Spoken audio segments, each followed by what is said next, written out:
تو سامعین محترم، حضور فرماتے ہیں کہ ایک وہ شخص ہے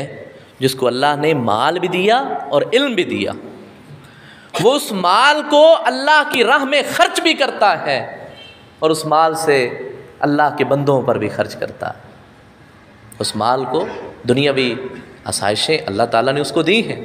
لیکن اس کے ساتھ ساتھ وہ اس میں سے اللہ کا بھی حق ادا کرتا ہے، اللہ کے بندوں کا بھی حق ادا کرتا ہے، اور اس دین کی نعمت سے دنیا میں کبھی بھی اللہ کی نافرمانی نہیں کرتا۔ اللہ کے نبی صلی اللہ علیہ وسلم فرماتے ہیں یہ وہ انسان ہے جو دنیا میں سب سے افضل ہے، اللہ نے اس کو دنیاوی مال بھی عطا کر دیا، دین کی نعمت سے مالا مال بھی کر دیا، تو گویا کہ یہ انسان ساری دنیا کے انسانوں میں سے سب سے بہتر و افضل ہے۔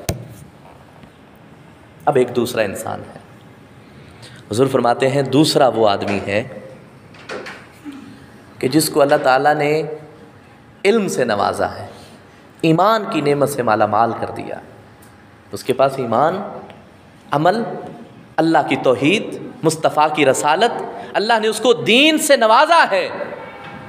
اس کے سینے میں اپنی توحید کو رکھا ہے، اس کے دل و دماغ کو مصطفیٰ کی رسالت سے روشن کر دیا ہے، لیکن اس کے پاس مال نہیں ہے کہ وہ اللہ کی راہ میں خرچ کر سکے، لیکن اس کی خواہش یہ ہے، اس کی تمنا یہ ہے، اس کی آرزو یہ ہے، جب وہ اللہ کی راہ میں خرچ کرنے والے کو دیکھتا ہے تو وہ صرف یہی تمنا کرتا ہے کہ اللہ اگر تو مجھے یہ مال عطا کرتا تو میں بھی اسی طرح تیری راہ میں خرچ کرتا جیسے وہ تیرا فلاں بندہ تیری راہ میں خرچ کرتا ہے۔ صرف نیت کرتا ہے،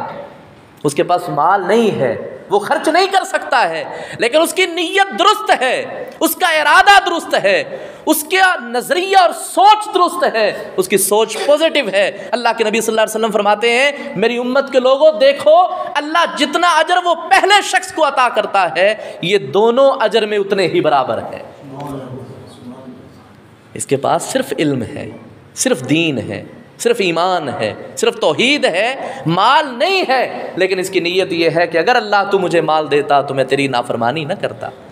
میں صرف تیرے دین کے احیاء کے لیے جستجو کرتا، میں تیری راہ میں خرچ کرتا، تیرے بندوں پہ خرچ کرتا، تیرے دین کی آبیاری کے لیے خرچ کرتا۔ حضرات یہ کر کچھ نہیں رہا، صرف اس کی نیت یہ ہے کہ اللہ تو مجھے موقع دے تو میں تیرے دین کے لیے مال خرچ کر دوں۔ اللہ حضور فرماتے ہیں جتنا مال خرچ کرنے والے کو اجر ملتا ہے اتنا اچھی نیت کرنے والے کو بھی اللہ ثواب عطا فرماتے ہیں۔